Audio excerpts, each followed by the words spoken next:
Cinema salon भैया, एकदम रजनीकांत वाला स्टाइल काट के दो। रुको ये मोबाइल निकाल लेता हूँ, साले बार बार फोन आते हैं। चलो लो। अरे रुको रुको रुको। हाँ प्रभात। अरे भाऊ अपना पावड़ा कहाँ पे रखा है? अबे साले छोटे छोटे काम के लिए फोन लगाते हो बे।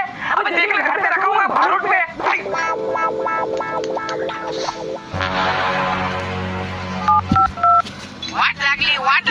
हाँ संतोष। भाऊ अपनी ये मोटर घूम नहीं रही है। मोटर नहीं घूम रही है? अबे तो बटन दबाना चालू करना उसको बे। चालू कर जल्दी।